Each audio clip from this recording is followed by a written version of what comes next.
3 men disappeared into freezing darkness, leaving behind silent cells and a mystery that still unsettles federal investigators. By the time guards realized the beds were empty, the tide had already turned. What happened in those unseen hours would transform the reputation of the most secure prison in America. And decades later, the question remains unresolved. Did they drown, or did they survive? The story centers on Alcatraz Federal Penitentiary, the isolated federal prison on an island in San Francisco Bay long believed to be escape-proof. Alcatraz operated under the authority of the Federal Bureau of Prisons from 1934 to 1963.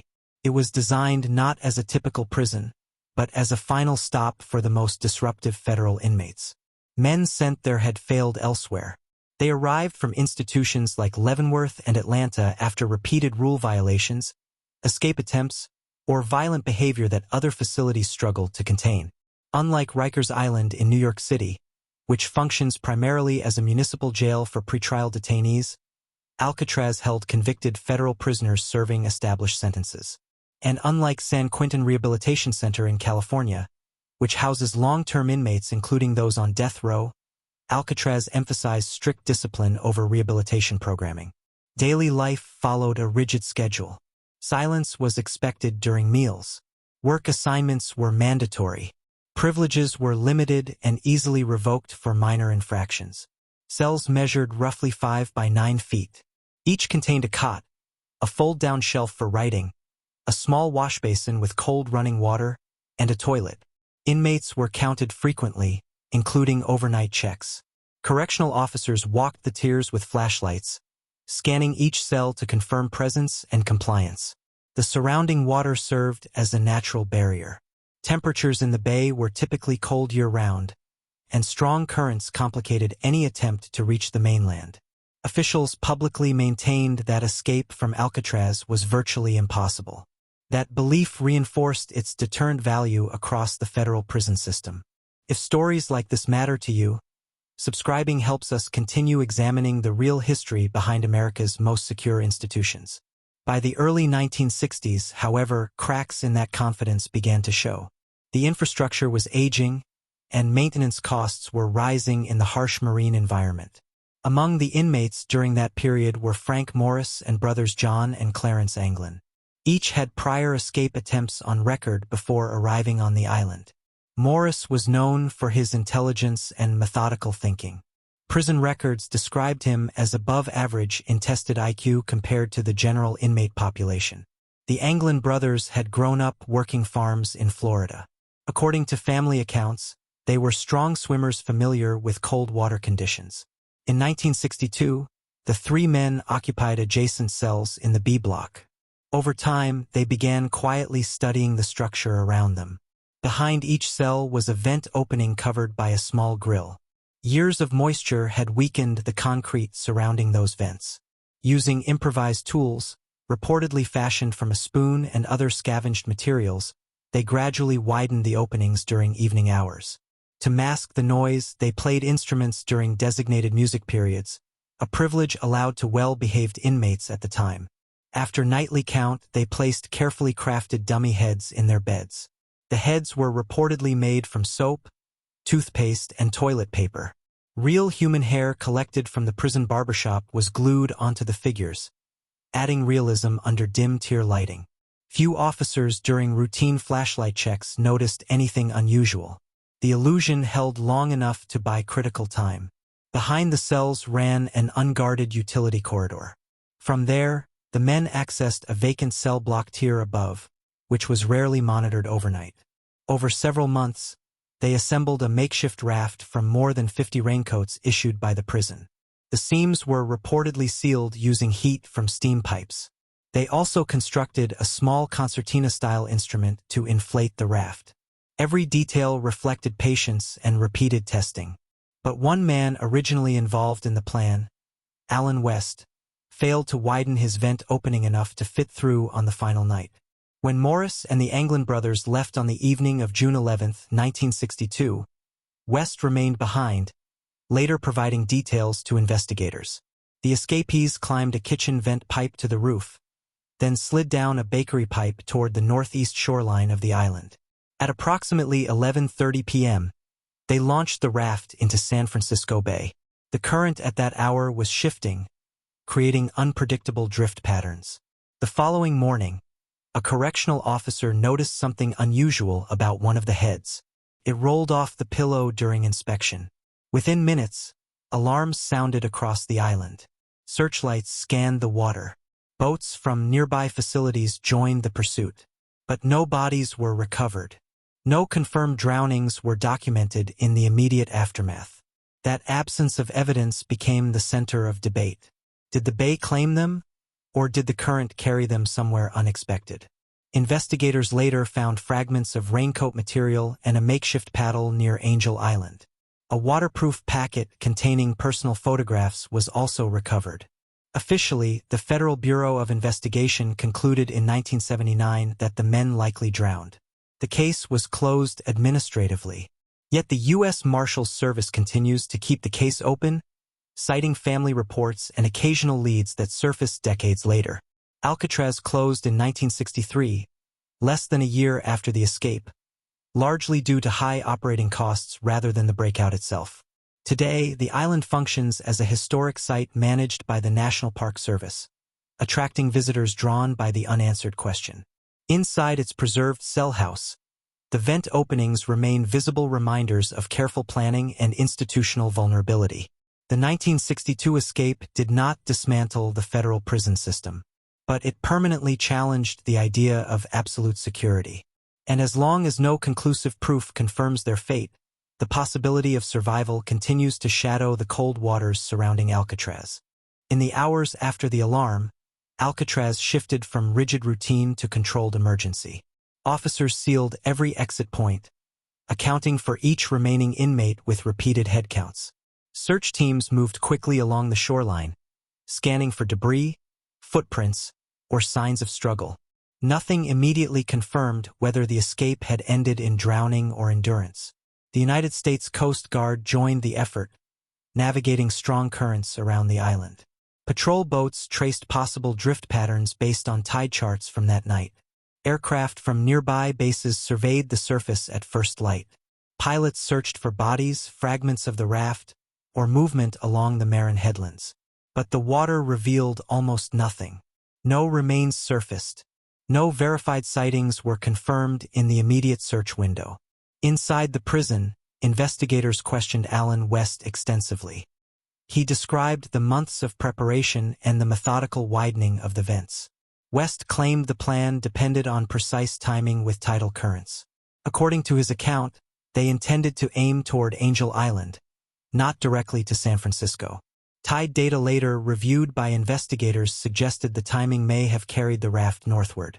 That possibility complicated early assumptions of inevitable drowning. The Federal Bureau of Investigation formally assumed control of the case within days. Agents collected physical evidence from the cells and workshop areas. They reconstructed the route through the utility corridor and onto the roof. Measurements confirmed the vent openings had been carefully enlarged over time. On the water, searchers eventually recovered fragments of raincoat material believed to be part of the raft. The discovery proved the craft had entered the bay. A makeshift paddle fragment was also located. Nearby, a sealed packet containing personal photographs surfaced, raising further questions about the raft's durability. If the raft disintegrated mid-bay, survival odds dropped sharply.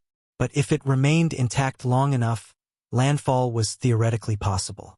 The FBI interviewed family members of the Anglin brothers in Florida. Relatives insisted the brothers were strong swimmers accustomed to rough water conditions. Years later, family members claimed they received unexplained Christmas cards signed with the brothers' names. Investigators could not verify their authenticity. Frank Morris had no close family advocating publicly on his behalf. His background remained comparatively isolated in the years following the escape. The Bureau tracked financial records, employment leads, and rumored sightings across multiple states. None produced conclusive evidence of survival. At the same time, officials avoided publicly declaring the men alive. Without bodies, definitive closure proved impossible. The escape also prompted internal reviews within the Federal Bureau of Prisons. Security assessments examined structural weaknesses exposed by the plan. Alcatraz's aging infrastructure drew renewed scrutiny. Salt air corrosion had weakened concrete, pipes, and ventilation grates over decades. Unlike newer institutions such as San Quentin Rehabilitation Center, which expanded and modernized through the 20th century, Alcatraz faced costly maintenance challenges. Rikers Island, operating under New York City authority, also reviewed its own count procedures.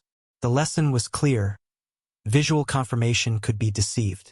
Back on the bay, tide specialists later modeled the likely drift path.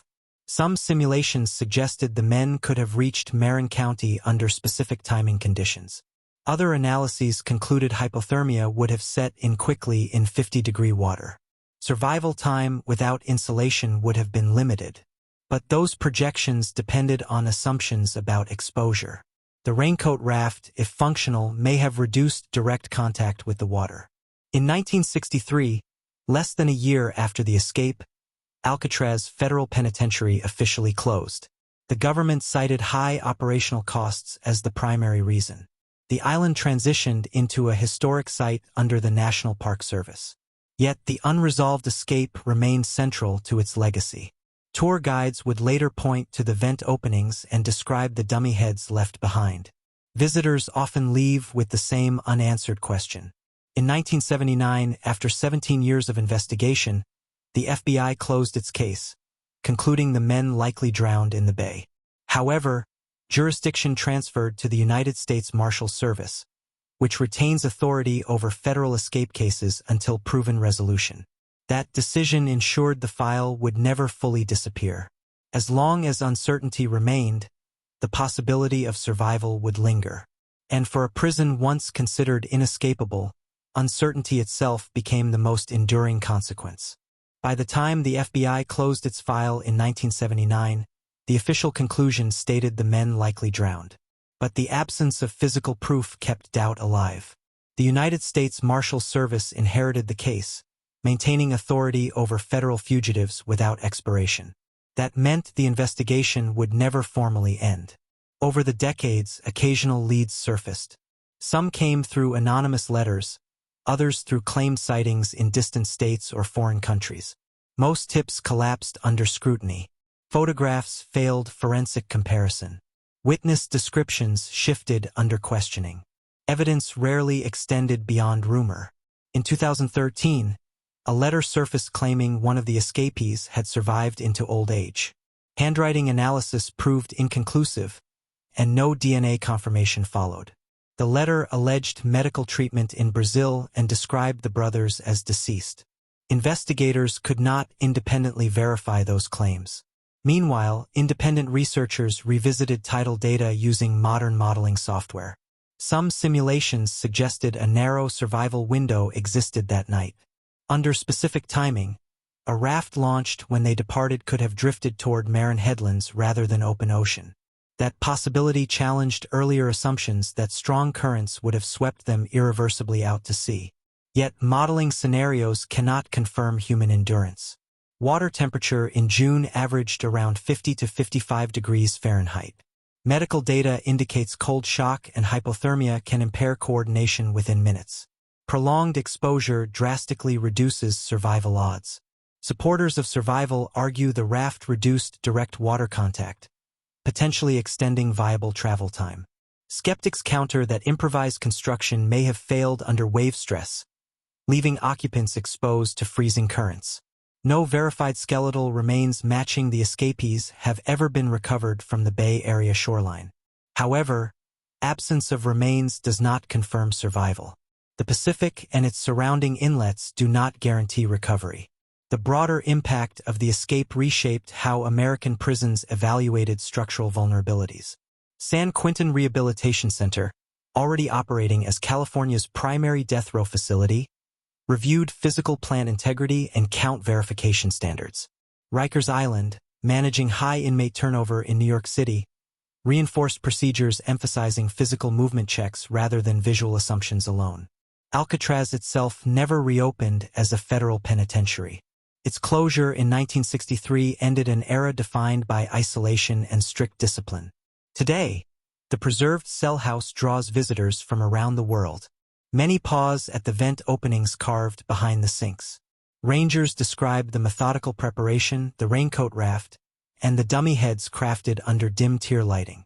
Few historic prison sites center so heavily on a single unanswered event. For some, the mystery symbolizes human ingenuity under confinement. For others, it underscores the unpredictable limits of institutional control. Official records still list Frank Morris and the Anglin brothers as missing and presumed drowned. Yet the Marshal Service continues to evaluate credible leads when they arise, even decades later. Time has narrowed possibilities. If survival occurred, the men would have lived into advanced age. But documentation has never surfaced confirming new identities, employment histories, or burial records linked conclusively to them. The question persists because the outcome cannot be decisively proven either way. Alcatraz Federal Penitentiary was built on the premise of certainty, of walls reinforced by water and reputation.